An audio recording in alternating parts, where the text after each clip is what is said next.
Di zaman penjajahan Belanda dulu, para penjajah Belanda ini sudah punya meriam, punya senapan mesin, dan punya hukum militer yang mematikan. Dan mereka ini adalah orang-orang Eropa yang sangat rasional dan mengagungkan logika sains. Tapi di sebuah kota di Jawa Timur, para komandan Belanda yang rasional ini dibuat gemetar ketakutan oleh salah satu orang pribumi. Saking takutnya mereka, ketika orang pribumi ini akhirnya berhasil ditangkap dan dieksekusi mati, Belanda tidak berani menguburnya secara normal. Mereka akhirnya memotong kepala jenazah itu, terus badannya dikubur di sebuah gunung, lalu kepalanya ini dibawa menyeberangi sungai yang sangat lebar dan beraliran deras untuk dikubur di puncak bukit batu yang terpisah. Tujuannya untuk memastikan supaya darah dan daging orang ini tidak menyentuh tanah yang sama. Karena mereka percaya, kalau kepalanya menyentuh tanah, orang ini akan hidup kembali.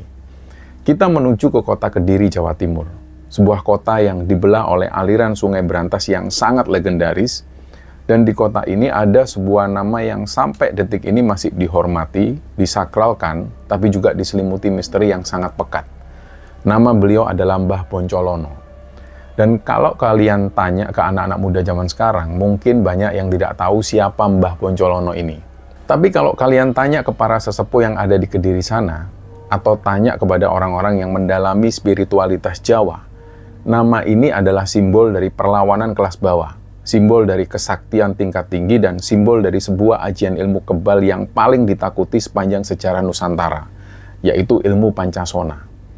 Dan kita bongkar siapa sebenarnya Mbah Boncolono ini dan apa itu sains spiritual di balik ajian Pancasona, dan kenapa makamnya harus dipisahkan sedemikian ekstrim oleh pemerintah kolonial Belanda. Teman-teman, setiap tempat punya cerita, dan setiap cerita selalu ada hikmah. Kita gali kembali apa yang sebenarnya terjadi di segmen trauma, tragedi umat manusia.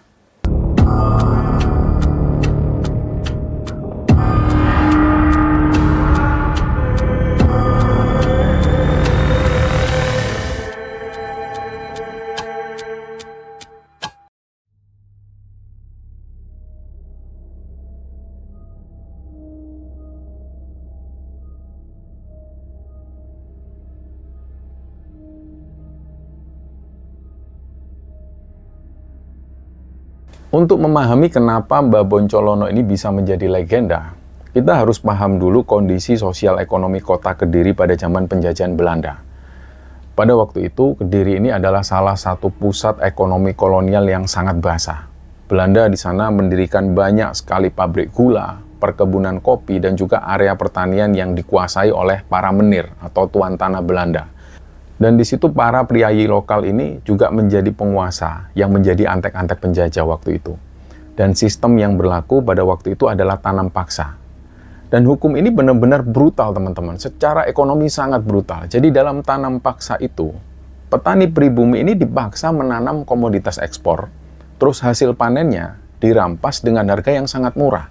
Dan pajaknya dicekik sampai mati. Kalau ada petani yang misalnya gagal bayar pajak, tanahnya akan disita, dan kalau mereka melawan, mereka pasti akan dipenjara atau disiksa oleh serdadu company. Dan kondisi kelaparan massal, kemiskinan ekstrim, dan juga keputusasaan inilah yang melahirkan sebuah fenomena sosiologis yang sangat unik di Tanah Jawa. Fenomena itu disebut maling aguna atau maling celuring. Mungkin teman-teman ada yang sudah pernah dengar cerita ini. Di dunia modern, maling itu konotasinya negatif. Bisa dibilang pencuri, perampok, dan juga seorang kriminal. Tapi dalam kasta spiritual Jawa kuno, maling aguna ini adalah kasta pencuri yang sangat mulia. Mereka ini ibarat Robin Hood-nya Tanah Jawa. Syarat untuk menjadi maling aguna itu juga sangat berat. Pertama, mereka itu pantang mencuri harta orang-orang miskin. Dan kedua, mereka pantang membunuh orang yang tidak bersenjata. Dan ketiga, hasil curian mereka itu tidak boleh dinikmati sendiri, melainkan harus dibagikan 100% kepada rakyat yang kelaparan. Nah, Mbah Boncolono ini adalah rajanya maling aguna di wilayah Kediri. Perlu diingat bahwa tidak ada catatan resmi di Dinas Kependudukan Belanda mengenai tanggal lahirnya Mbah Boncolono ini, dan tentang siapa nama aslinya sebelum beliau menjadi buron, di mana dia lahir, semuanya itu sengaja dihapus dari sejarah supaya beliau ini tidak dijadikan pahlawan. Tapi dari arsip tutur masyarakat lokal di Kediri sana, dari lisan ke lisan, Mbah Boncolono ini adalah seorang pria pribumi biasa yang waktu itu sudah benar-benar muak melihat tetangga-tetangganya yang mati kelaparan, sementara di gudang-gudang Belanda itu penuh dengan emas, gulden, dan juga bertonton beras. Dia akhirnya memutuskan untuk mengambil jalan perlawanan bawah tanah. Ini bukan dengan cara memimpin pasukan perang secara terbuka seperti Pangeran Diponegoro, melainkan dengan menjadi bayangan di malam hari. Jadi operasi yang dilakukan Mbah Boncolono ini benar-benar taktis dan terstruktur sebenarnya. Dan ini bukan aksi copet yang ada di pasar. Target operasi Mbah Boncolono adalah rumah-rumah pejabat residen Belanda. Dan juga gudang penyimpanan pajak dan juga brankas milik saudagar kaya yang memeras rakyat. Kita harus membayangkan sistem keamanan Belanda pada saat itu. Rumah-rumah pejabat Belanda itu selalu dikelilingi dengan tembok-tembok tinggi dan selalu dijaga oleh serdadu bersenjata senapan laras panjang yang patrolinya mereka ini 24 jam. Pintu brankasnya juga terbuat dari besi tebal yang didatangkan langsung dari Eropa. Tapi setiap pagi, para pejabat Belanda ini selalu kebangun dengan kondisi yang kaget dan histeris. Brankas besi mereka ini sudah jebol. Uang koin gulden, perhiasan emas, dan juga surat-surat berharga ini hilang, tidak bersisa. Yang paling membuat komandan militer Belanda ini frustasi adalah di situ tidak ada jejak kerusakan di pintu depan. Nggak ada penjaga juga yang melapor melihat orang yang menyusup, ataupun anjing pelacak ini juga nggak bisa mengendus jejak apapun. Dan lebih gilanya lagi, beberapa hari setelah perampokan itu terjadi, tiba-tiba di depan gubuk-gubuk reot milik petani pribumi yang lagi kelaparan waktu itu, ini sudah tergeletak sekarung beras, dan juga di situ ada beberapa keping uang koin gulden ataupun kain untuk pakaian. Jadi uang hasil rampokan itu langsung didistribusikan dalam semalam ke ratusan rumah warga miskin tanpa ketahuan siapa yang menaruhnya. Hal ini terjadi bukan cuma sekali atau dua kali, tapi berulang kali selama bertahun-tahun. Keberadaan Mbah Boncolono ini akhirnya menjadi teror psikologis yang menghancurkan wibawa militer Belanda di Kediri. Belanda akhirnya mengerahkan intelijen, membuat sayembara dengan imbalan ribuan gulden bagi siapapun yang bisa menangkap Mbah Boncolono hidup maupun mati. Tapi rakyat Kediri tutup mulut rapat-rapat. Boncolono ini adalah dewa penyelamat mereka. Jadi waktu itu nggak ada satupun warga miskin yang mau menjual nyawa pahlawannya itu kepada company. Dan dari sinilah militer Belanda itu mulai menyadari bahwa target operasi mereka ini bukan seorang kriminal biasa. Boncolono tidak bekerja dengan logika fisika manusia normal. Disinilah kemudian rumor mulai menyebar di kalangan serdadu pribumi yang bekerja untuk Belanda. Mereka itu sempat membisikkan satu nama ajian yang membuat komandan Belanda itu merinding, yaitu Ajian Pancasona. Dan apa itu Ajian Pancasona? Dan kenapa ilmu ini dianggap sebagai ilmu hitam atau ilmu kebal tingkat paling akhir di tanah Jawa? Banyak orang awam yang menyamakan Ajian Pancasona ini dengan Ajian Rawa Rontek. Memang efek akhirnya itu hampir mirip, tapi secara jalur energi spiritual, keduanya itu sangat berbeda. Kalau Rawa Rontek itu jalurnya ilmu hitam, melibatkan perewangan atau jin tingkat rendahan yang menyerap energi darah. Dan efek samping Rawa Rontek itu biasanya membuat penggunanya menjadi pemarah, dia selalu haus darah, dan secara fisik itu berubah jadi lebih kasar atau mirip siluman. Sedangkan Pancasona yang berasal dari kata panca yang artinya 5 dan sona atau sono yang berarti elemen bumi atau tempat, ini adalah keilmuan tingkat tinggi yang mengambil murni dari energi alam semesta. Dalam kosmologi Jawa, manusia itu terbentuk dari 4 elemen alam, yaitu tanah, air, api, dan juga angin. Nah, Ajian Pancasona ini memfokuskan penyatuan spiritual penggunanya dengan elemen inti, yaitu elemen tanah atau ibu bumi. Logika spiritualnya itu begini. Jadi tubuh manusia ini asalnya dari tanah dan makan juga dari hasil tanah. Para leluhur yang menguasai Pancasona melakukan tirakat atau laku yang sangat ekstrim sekali. Di situ mereka melakukan puasa ngebleng atau nggak makan, nggak minum, dan tidak melihat cahaya matahari selama berhari-hari. Selain itu mereka juga harus melakukan topo pendem, yaitu dikubur hidup-hidup di dalam tanah hanya dengan pipa bambu untuk bernafas. Sehingga meditasi mematikan hawa nafsu duniawi. Tujuannya apa? Tujuannya adalah untuk menyetel frekuensi seluler tubuh mereka supaya 100% selaras dengan frekuensi getaran bumi. Ketika penyatuan ini berhasil, efek biologis dan gaibnya itu sangat luar biasa. Tubuh fisik pengguna Pancasona mempunyai kemampuan regenerasi sel yang nggak masuk akal.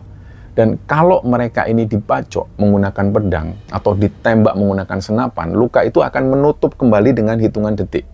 Dan puncak kengerian dari mitos ilmu ini adalah selama tubuh mereka, darah mereka, maupun potongan daging mereka ini masih menyentuh tanah, maka energi kehidupan dari bumi itu akan langsung mengalir masuk dan merajut kembali sel-sel tubuh mereka yang hancur. Mereka di situ akan bangkit hidup lagi, pulih 100% seperti sedia kala. Dan satu-satunya cara untuk membunuh pengguna pancasona secara mutlak adalah dengan memisahkan tubuhnya. Dan jangan sampai potongan tubuhnya itu menyentuh tanah sama sekali. Harus digantung atau dipisahkan oleh sungai besar yang elemen airnya ini bisa memutus energi tanah tersebut. Itulah ilmu yang konon meresap di dalam aliran darah Mbah Boncolono. Dengan ilmu inilah beliau itu bisa melompat dari atap ke atap, sampai konon katanya beliau bisa menembus tembok penjagaan kompeni, kebal juga dari tembakan senapan Belanda, dan menghilang di telan bumi begitu misinya selesai. Bagi serdadu Belanda yang umumnya mereka ini beragama Kristen dari Eropa, hal semacam ini adalah tahayul. Mereka memegang prinsip rasional, kalau ada manusia yang berdarah, berarti manusia itu bisa dibunuh. Semudah itu pikiran logikanya. Tapi setelah berkali-kali patroli mereka ini menembak bayangan di malam hari dan melihat bayangan itu tetap lari kencang tanpa mati, rasionalitas para komandan Belanda ini mulai runtuh perlahan. Belanda di situ mulai sadar bahwa menghadapi Mbah Boncolono ini gak bisa menggunakan cara frontal. Meskipun dikerahkan 1000 tentara yang mereka semua bersenapan mesin, percuma kalau targetnya bisa menghilang atau kebal peluru. Jadi dari situlah company ini merubah taktiknya. Mereka menggunakan senjata yang paling ampuh sejak zaman Romawi kuno untuk menjatuhkan pahlawan besar, yaitu adu domba dan uang suap. Dalam setiap sejarah pahlawan sakti Nusantara, mau itu si Pitung dari Betawi maupun Pangeran Diponegoro, mereka ini sebenarnya nggak pernah kalah oleh peluru musuh di medan perang. Mereka selalu jatuh karena dikhianati oleh orang terdekatnya sendiri. Dan ini adalah hukum sosiologi yang sangat pahit. Kekuatan sebesar apapun akan hancur dari dalam. Dan intelijen Belanda ini dari situ mulai menyebar mata-mata pribumi yang dibayar mahal. Mereka masuk ke warung-warung kopi, masuk ke pasar tradisional, dan masuk ke komunitas preman lokal di Kediri. Mereka mulai mencari tahu siapa orang-orang yang ada dalam lingkaran Mbah Boncolono. Dan konon katanya Mbah Boncolono itu nggak bekerja sendirian. Beliau dibantu oleh 2 orang murid atau sahabat dekatnya yang bernama Tumenggung Poncolono dan juga Bupati Mojoroto. Nama-nama ini adalah nama samaran atau gelar dari pergerakan bawah tanah tersebut. Terus dari operasi intelijen ini, Belanda akhirnya menemukan celah kelemahan sang legenda. Setiap ilmu spiritual Jawa yang tinggi pasti mempunyai apes atau pantangan gaibnya. Seseorang yang tahu persis apa apes dari ajian Pancasona milik Mbah Boncolono ini akhirnya menjual informasi rahasia tersebut kepada pihak Belanda demi imbalan yang sangat besar itu. Nah, di sini ada versi yang mengatakan bahwa kelemahan Mbah Boncolono ini dibocorkan oleh teman seperguruannya sendiri yang dia merasa iri dengan pamor Boncolono waktu itu. Ada juga versi yang menyebut bahwa beliau dijebak menggunakan seorang wanita. Apapun itu faktanya, yang jelas informasi tentang bagaimana cara menetralisir ajian Pancasona ini akhirnya jatuh ke tangan komandan militer Belanda. Belanda mulai menyusun skenario penyergapan yang tidak melibatkan adu tembak. Mereka tahu Boncolono ini pantang membunuh orang yang lemah. Nah, disinilah mereka memasang jebakan dan hari itu pun akhirnya tiba. Melalui sebuah operasi senyap yang dipimpin oleh serdadu-serdadu khusus Belanda dan dibantu oleh para pengkhianat lokal itu, Mbah Boncolono ini akhirnya berhasil disergap. Dan proses penyergapannya itu nggak banyak dicatat secara detail, karena Belanda nggak mau membuat kisah epik penangkapan yang justru akan semakin mengagungkan nama Boncolono. Tapi menurut cerita tutur masyarakat setempat, Boncolono tidak melawan dengan kekerasan pada saat dia tahu bahwa dia telah dikhianati oleh bangsanya sendiri. Dalam filosofi spiritual Jawa tingkat tinggi seperti Sangkan Paraning Dumadi, ketika rahasia gaib sudah terbuka, itu adalah tanda alam bahwa kontrak misinya di dunia sudah selesai. Beliau pasrah waktu itu ketika ditangkap tanpa meneteskan darah serdadu kecil. Boncolono kemudian dibawa ke markas besar Belanda di Kediri. Beliau dicebloskan ke dalam sel isolasi dengan penjagaan yang luar biasa ketat. Dan setelah semua ini dialami oleh Mbah Boncolono, komandan Belanda menghadapi masalah baru. Mbah Boncolono sudah ditangkap waktu itu. Tangannya pun juga sudah dirantai. Terus mau diapakan? Kalau beliau ini misalnya penjahat biasa, mereka tinggal memerintahkan regu tembak untuk mengeksekusi di lapangan terbuka. Terus mayatnya bisa dibuang ke kuburan massal. Dan masalahnya selesai sampai di situ. Tapi yang dihadapi ini adalah Mbah Boncolono. Jadi seluruh serdadu pribumi yang bekerja untuk Belanda ini sudah gemetar ketakutan. Mereka sudah memperingatkan komandan Eropa waktu itu, Menir, orang ini punya ajian ilmu Pancasona. Kalau Tuan tembak dia, lalu Tuan kubur dia di tanah, besok pagi saya jamin kuburannya sudah kosong dan dia akan kembali membunuh kita semua. Awalnya di situ sang komandan Belanda ini menertawakan pendapat tersebut. Mereka menganggap itu cuma tahayul kaum primitif. Mereka pun memerintahkan Boncolono untuk dieksekusi pancung. Eksekusi pun dilakukan dan sang pahlawan Maling Aguna itu dibawa ke tiang eksekusi. Disitulah Algojo mengayunkan pedangnya dan kepala Mbah Boncolono terpisah dari tubuhnya. Darah pun mengalir membasahi bumi Kediri. Bagi orang Eropa, secara biologis manusia tanpa kepala berarti mati mutlak. Tapi apa yang terjadi setelah eksekusi ini yang membuat sejarah Kediri menjadi sangat kelam dan penuh misteri. Konon menurut mitos yang beredar, pada saat jenazahnya diletakkan di tanah dengan bersimbah darah itu, potongan daging itu mulai bergerak. Energi bumi bereaksi terhadap ajian Pancasona yang sudah menyatu dengan sel-sel tubuhnya.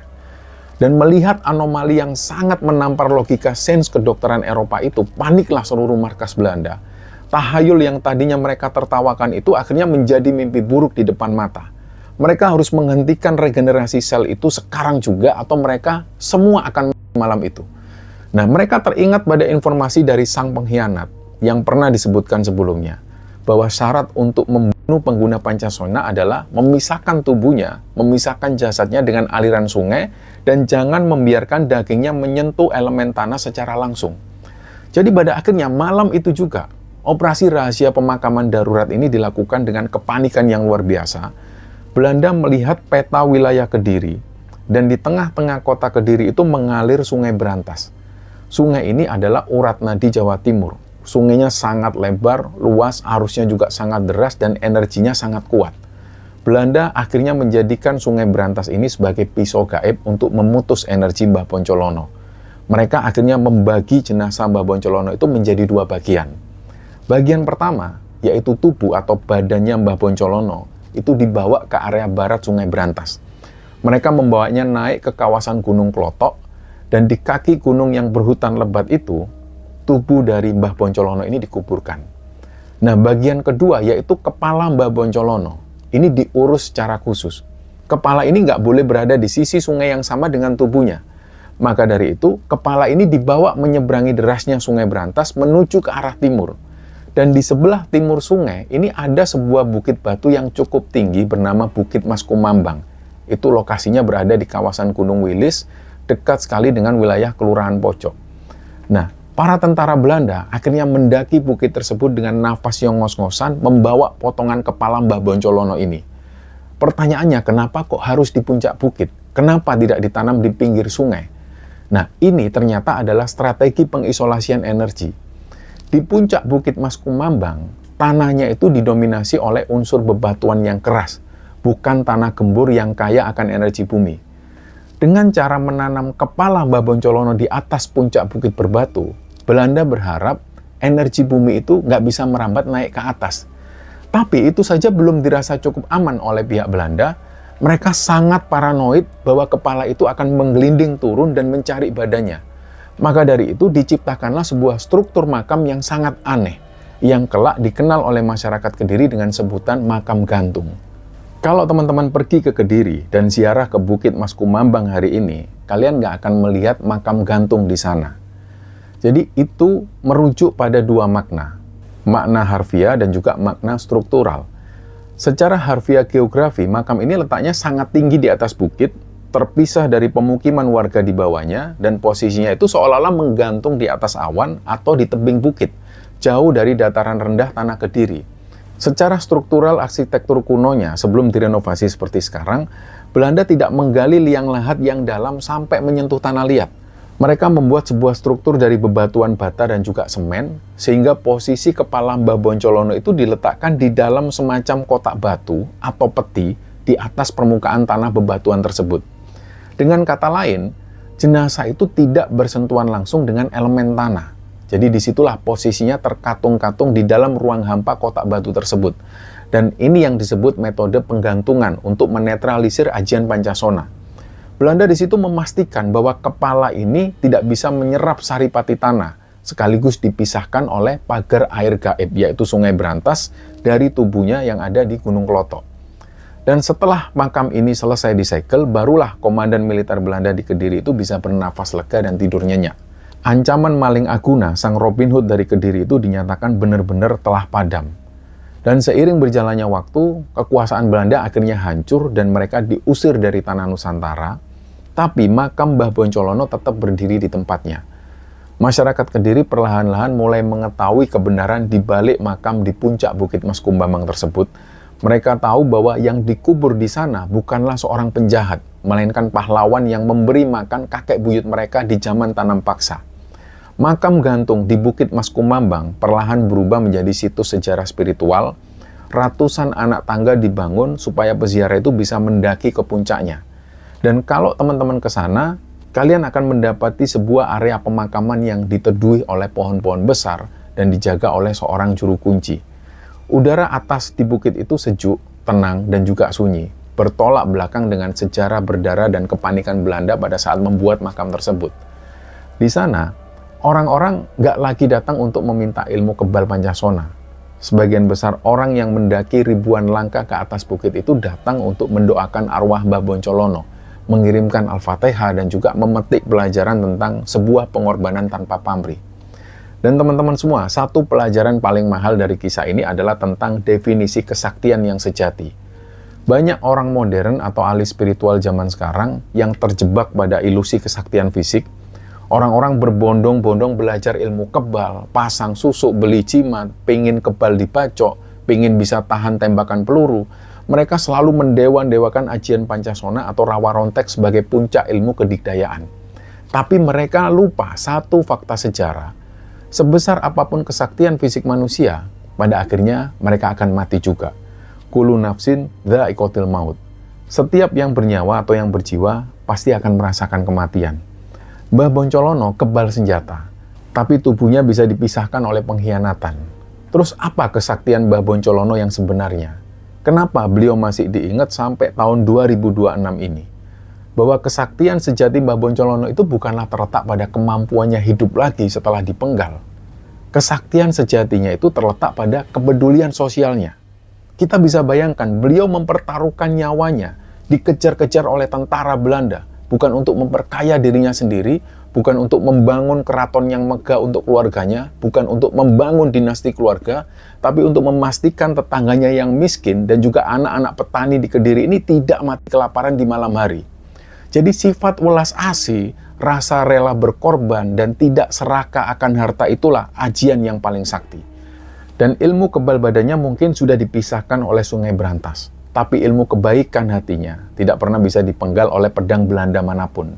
Kebaikan itu terus hidup, diceritakan dari kakek ke bapak, dari bapak ke anak, dan menyebar ke seluruh Nusantara selama ratusan tahun melampaui kematian fisiknya. Di zaman yang serba kapitalis ini, di mana banyak orang yang berebut kekuasaan dan menumpuk harta dengan cara merugikan banyak orang, kisah maling Aguna ini menampar kewarasan kita. Lebih terhormat menjadi seorang pencuri yang hatinya berpihak pada rakyat kecil, daripada menjadi pejabat berseragam yang merampok uang rakyatnya sendiri secara legal.